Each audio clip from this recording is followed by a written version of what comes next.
Nenek Kristen ini membenarkan pengakuan mu'alaf Natalia Iriani.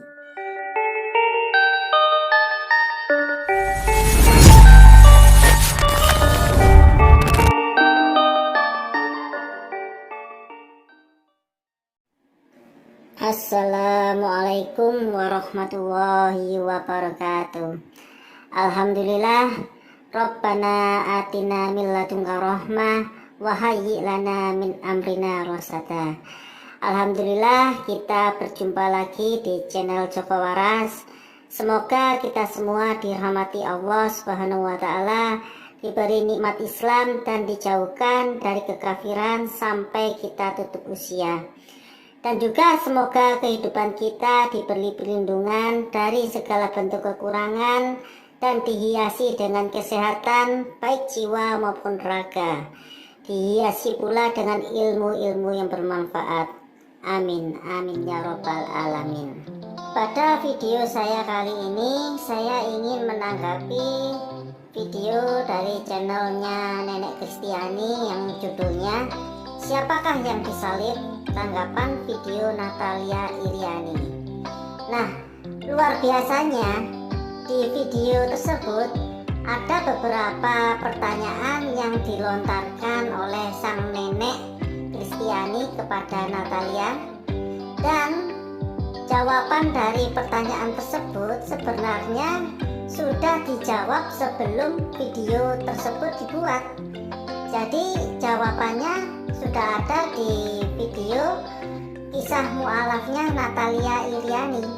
Yuk kita simak pertanyaan-pertanyaan dan pernyataan-pernyataan yang dilontarkan oleh Nenek Kristiani.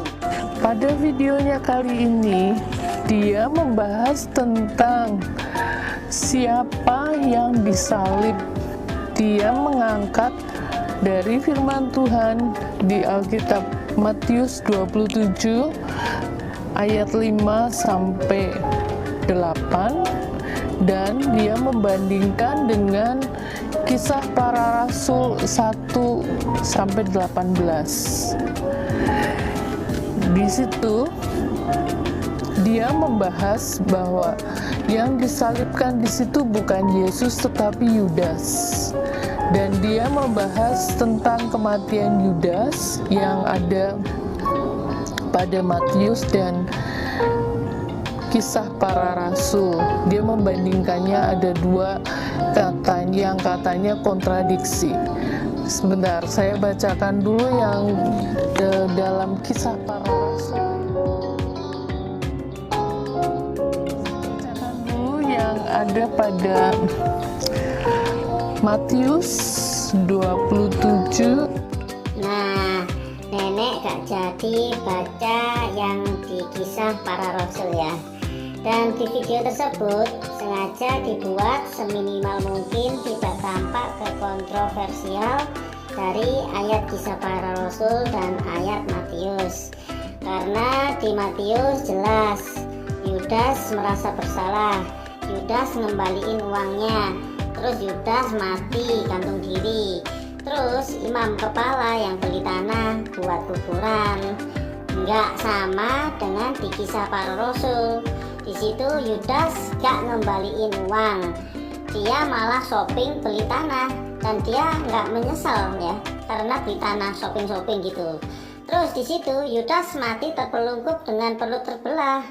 Tidak ada indikasi bunuh diri karena nggak ada ditemukan tambang tampar yang terikat di lehernya. Jadi jelas ya, dari penjelasan saya sangat tampak kontroversial antara Kisah Para Rasul dengan Matius. Oke, kita lanjut ke pernyataan nenek ini.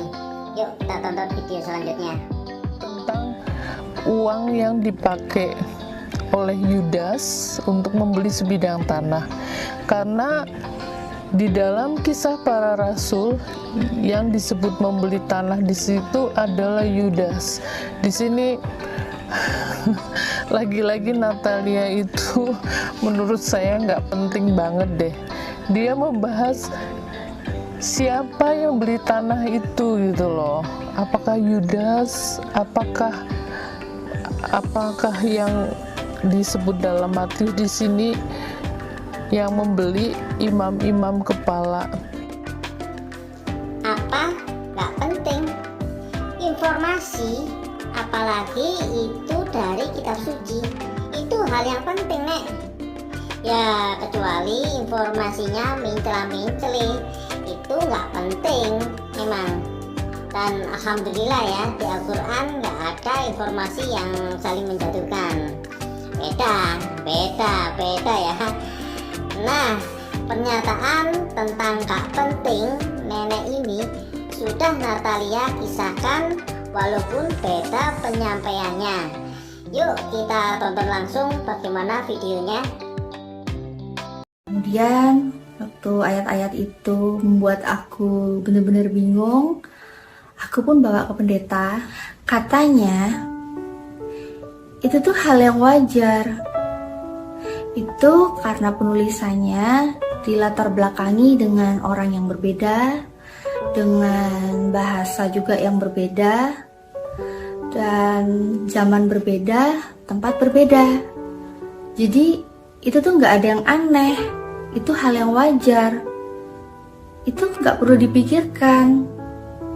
Nah, tapi menurut saya itu tuh benar-benar membuat kejanggalan itu tuh semakin bertambah, menemukan kejanggalan yang baru di situ. Karena ya kalau menurutku ya, kalaupun latar belakang orangnya itu berbeda, zamannya berbeda, tempat berbeda, bahasa juga beda, tapi sumbernya kan satu, sumbernya sama, yaitu Tuhan.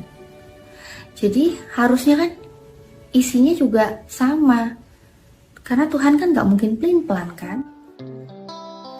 Sangat cerdas, lugas, dan masuk akal ya apa yang disampaikan Natalia Iriani.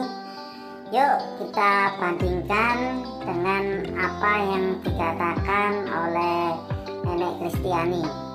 Ada seorang pun yang tahu sampai dengan dia mati, kemungkinan ini ya, dia menggantung diri di tanah tersebut. Saya sudah pernah mendengar cerita ini. Kalau orang menggantung diri, itu kan tidak mungkin rendah, ada di pohon. Setelah menggantung diri, kemungkinan dia jatuh karena sudah cukup lama.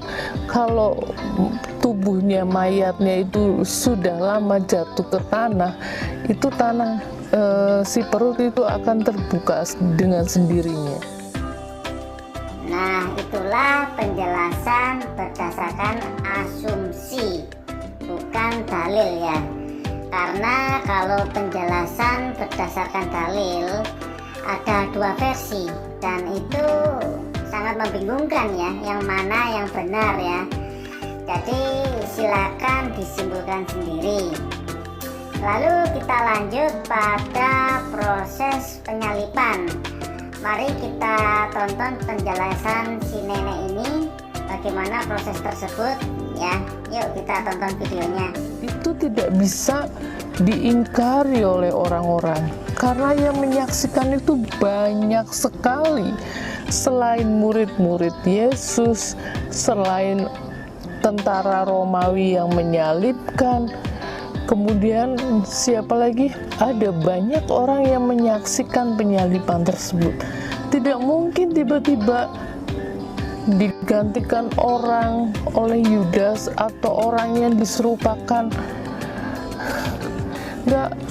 Nggak masuk akal gitu. Tidak masuk akal cerita ada orang diserupakan. Bagaimana mungkin? Karena pada malam Yesus ditangkap sampai dengan Yesus dibawa ke depan penghakiman, sampai dengan dia membawa kayu salib, prosesinya itu selalu diikuti orang-orang. Saksinya banyak, dan orang-orang itu pada saat itu masih hidup. Nenek, kok gak masuk akal? Kalau orang diserupakan menjadi orang itu masih masuk akal. Kalau Tuhan diserupakan menjadi orang, terus Tuhan disiksa, Tuhan ditempeleng, bahkan Tuhan dibunuh. Itu yang gak masuk akal, Nek. Gimana sih nenek ini asik. Mudah-mudahan ini Natalia Iriani, makin seringlah kamu membaca Alkitab ya, supaya kamu kembali ke jalan yang benar. Dan kalau memang kamu betul-betul sudah menjadi mu'alaf, ya sudah, jangan bicara mencomot, membuka kitab suci orang lain. Sudah nggak usah, sekarang bahas aja kitab sucimu sendiri gitu loh. Bahas kitab sucimu sendiri. Itulah sedikit video yang bisa saya tampilkan kali ini. Saya sebagai umat Islam mengucapkan selamat Maulid Nabi Muhammad SAW. Semoga damai selalu menyertai seluruh umat Islam di dunia. Oh ya, avatar ini bukanlah avatar yang menggambarkan Isa atau Yesus ya. Ini hanyalah avatar bule berjenggot, berambut kuning dan berkumis, bukan Nabi Isa atau Yesus. Karena saya sebagai umat Islam sangatlah haram membuat gambar atau karikatur dengan dimaksudkan sebagai karikatur Nabi, baik itu Isa, Muhammad, dan Nabi-Nabi yang lain. Jika ada kebenaran, itu datangnya dari Allah. Jika ada kesalahan, itu mutlak dari saya sendiri. Kurang lebih mohon maaf sebesar-besarnya, dan hanya kepada Allah saya mohon ampunan. Taqabbalallahu minna wa minkum, taqabbal ya karim. Assalamualaikum